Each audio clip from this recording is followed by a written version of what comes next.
What is up, guys? It's your boy Aryan here. We're back at it again with another video. Hey, I appreciate all the support on the last one.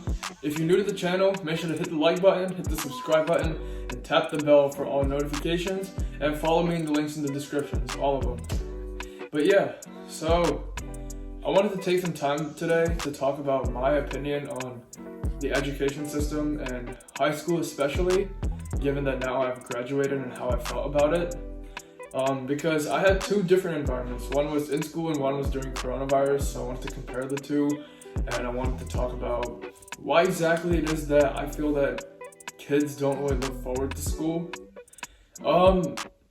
So first, I realized that my best personal growth was actually when I was away from my school, surprisingly, and it's because I had a lot more time to myself.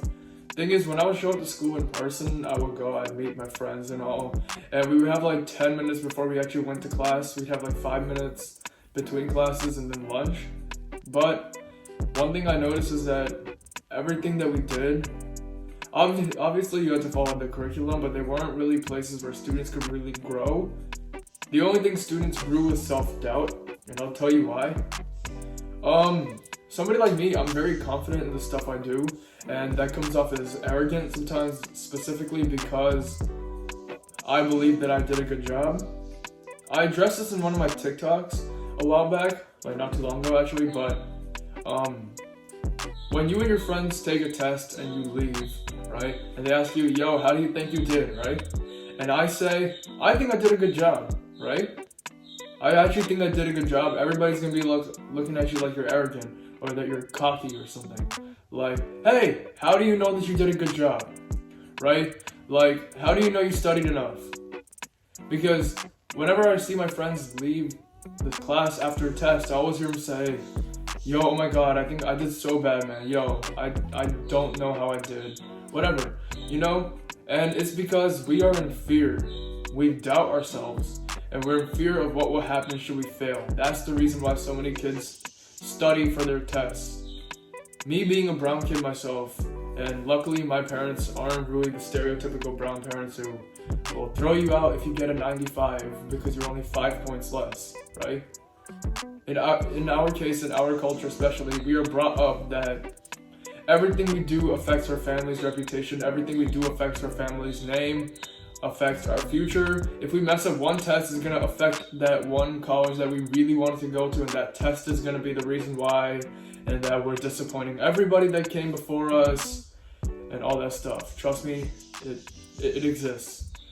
And because of that, when we do study for tests, we study with the fear in mind of what will happen should we fail, rather than wanting to learn and actually wanting to succeed and see the excellence that comes with success.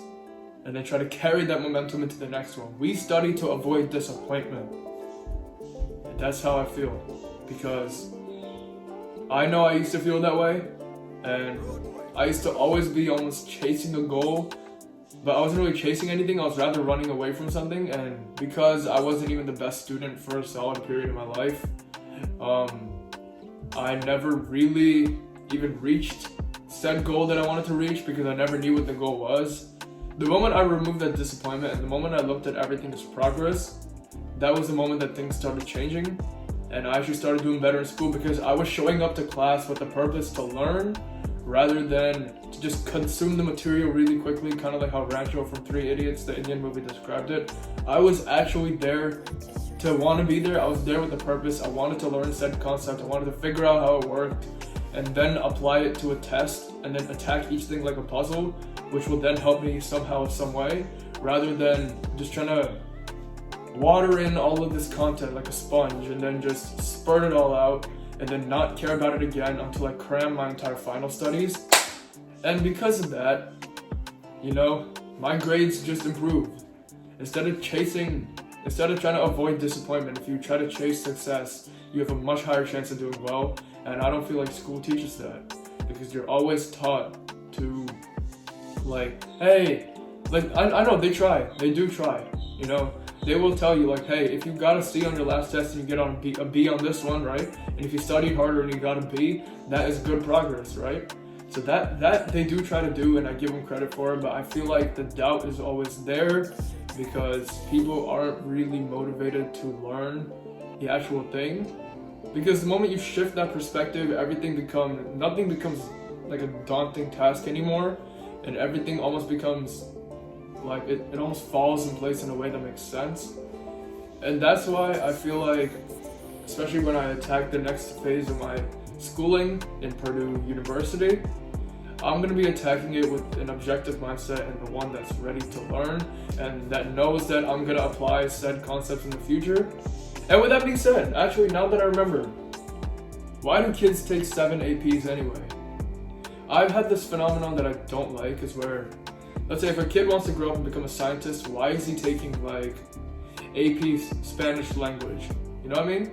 Like, this whole schedule flexing, this whole egos from schedule is one of the most toxic things I've seen, and especially in the brown community, because while we're told to chase excellence, really it is to like, oh no, what will everybody think about you if you took a regular class? You know what I mean? And I find that to be very, almost, like, it's just unnecessary. Like, I took honors, right? I took a few APs, but I never crowded myself. I took the APs that I wanted to take, and I did good in them. Like, I got a 5 in A push because I wanted to take AP US History and I was interested to learn it, rather than just taking 7 APs, just trying to flex my schedule to my friends, being like, yo, I'm taking AP Calc BC, yo, I'm taking AP Chem, I'm doubling up or I'm tripling up on 3 different AP Sciences in the same year, because the same kids who did it were the same ones that are complaining every single day about the homework in those classes.